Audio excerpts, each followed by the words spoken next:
어서 오세요. 오늘도 참 고생 많으셨지요? 밖은 찬바람이 불어도 여기 이 공간만큼은 따뜻한 아랫목 같았으면 좋겠습니다. 따뜻한 차 한 잔 곁에 두셨나요? 인생을 살다 보면 무덤까지 가져가야지. 마음먹은 비밀 하나쯤은 누구나 품고 살기 마련입니다. 특히 우리 어머니들은 가족을 위해 혹은 차마 입이 떨어지지 않아 가슴 깊은 곳에 묻어둔 이야기가 참 많지요. 오늘 들려드릴 사연은 40년 동안 남편을 속여왔다는 한 어머니의 눈물 섞인 고백입니다. 그 끝에 기다리고 있던 놀라운 반전은 무엇일지 함께 들어보시겠어요? 평생을 함께 산 남편에게 차마 말하지 못한 비밀, 여러분도 하나쯤 품고 계신가요? 저는 40년을 속였습니다. 아니, 죽을 때까지 속여야 한다고 생각하며 매일 밤 가슴을 졸였습니다. 그런데 그 비밀을 털어놓던 날, 남편의 한마디에 제 무릎은 꺾이고 말았습니다. 저와 남편은 60 중반을 넘긴 이제는 얼굴의 주름이 서로를 닮아가는 노부부입니다.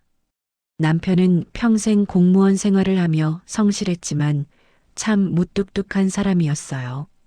살갑게 사랑한다 소리 한 번 못 들어봤고 그저 묵묵히 제 앞에 월급 봉투를 내미는 게 애정 표현의 전부인 줄 알았지요. 제 비밀은 40해 전 우리 집이 가장 어려웠던 시절부터 시작되었습니다.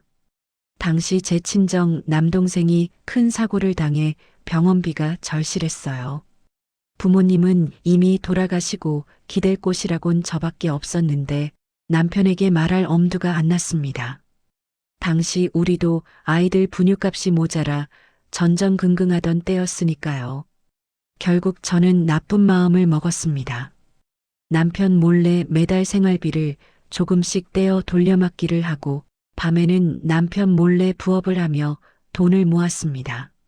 심지어 남편이 보너스를 타오면 그중 일부를 잃어버렸다고 거짓말까지 하며 친정 동생의 수술비와 약값을 댔습니다. 여보, 미안해. 내가 당신 돈을 훔치고 있어. 남편이 잠든 밤 저는 그의 거친 손을 잡고 소리 없이 울었습니다.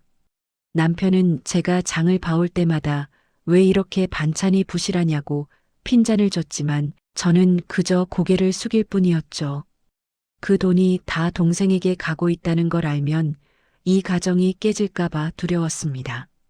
그렇게 40년을 저는 남편의 눈을 피하며 도둑 고양이처럼 살아왔습니다. 세월이 흘러 자식들 다 시집 장가 보내고 남동생도 이제는 자리를 잡아 제법 살만해졌을 때쯤 제 몸에 병이 찾아왔습니다. 큰 병은 아니었지만 수술을 앞두고 나니 이 비밀을 안고는 저 세상에 못 가겠더라고요. 어느 깊은 밤 거실에서 혼자 TV를 보던 남편 곁으로 다가갔습니다.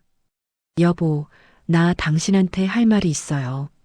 나 사실 나쁜 사람이에요. 목소리가 떨렸습니다.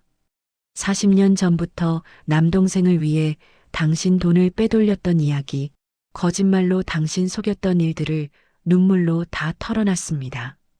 당장이라도 남편이 불같이 화를 내며 어떻게 그럴 수 있냐고 소리칠 줄 알았어요. 그런데 남편은 가만히 제 이야기를 듣더니 텔레비전을 끄고 저를 빤히 쳐다보더군요. 그리고는 안방 서랍 깊숙한 곳에서 낡은 수첩 하나를 꺼내왔습니다. 그 수첩을 펼친 순간 제 심장이 멎는 것 같았습니다. 거기엔 제가 그동안 동생에게 보냈던 액수, 날짜, 그리고 제가 몰래 부업을 하러 나갔던 날들의 기록이 빼곡히 적혀 있었습니다. 당신, 이거 다 알고 있었어? 남편이 투박한 손으로 제 젖은 뺨을 닦아주며 말했습니다. 임자, 내가 바보인 줄 알아? 당신 잠결에 동생 이름 부르며 울 때부터 다 알고 있었어. 당신이 보너스 잃어버렸다고 했을 때 사실 그날 당신 뒤를 따라갔었거든.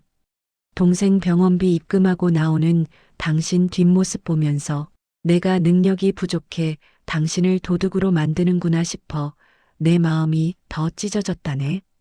남편은 허허 웃으며 말을 이었습니다. 당신이 생활비 아끼느라 고기 한 점 안 먹을 때 내가 일부러 밖에서 고기 먹고 왔다고 거짓말한 것도 당신 미안할까봐 그랬던 거야. 내가 모르는 척 해줘야 당신 마음이 편할 것 같아서. 그래서 나도 40년을 속였네. 당신 속인 거 알고도 모른 척한 내 비밀이 더 큰 법이지. 그날 밤 우리는 아이들처럼 서로를 붙잡고 한참을 울었습니다. 나는 내가 죄인인 줄 알고 40년을 가슴 졸이며 살았는데 남편은 그 죄책감까지 감싸 안으려 40년을 기다려준 것이었습니다. 사랑한다는 말 한마디 없던 그 무뚝뚝한 뒷모습이 사실은 저를 향한 가장 큰 사랑이었다는 걸 이제야 깨달았습니다. 여러분, 혹시 지금 곁에 있는 사람에게 미안한 마음 때문에 괴로워하고 계신가요? 어쩌면 그 사람은 이미 당신의 마음을 다 알고 당신이 미안해할까봐 먼저 고개를 돌려주고 있는지도 모릅니다. 긴 세월을 버티게 한 건 화려한 고백이 아니라 상대의 허물까지도 모른 척 덮어주는 그 깊고 고요한 배려였다는 걸 이제야 알 것 같습니다. 오늘 이야기 어떻게 들으셨나요? 40년의 비밀이 결국 사랑의 깊이를 확인하는 시간이 되었다는 사실에 저도 마음이 참 뭉클해집니다. 우리 인생도 그런 것 같아요. 겉으로는 무심해 보여도 그 속엔 다 말하지 못한 깊은 정이 흐르고 있지요. 지금 곁에 있는 남편 혹은 아내의 손을 한번 꼭 잡아보시는 건 어떨까요? 그동안 고생 많았지 이 한마디면 충분합니다. 오늘 사연이 여러분의 마음에 작은 온기를 전해드렸다면 구독과 좋아요로 따뜻한 마음을 나누어 주세요. 여러분의 응원이 저에게는 큰 힘이 됩니다. 저는 다음에도 가슴 울리는 따뜻한 사연으로 다시 찾아오겠습니다. 편안한 밤 되세요. 고맙습니다.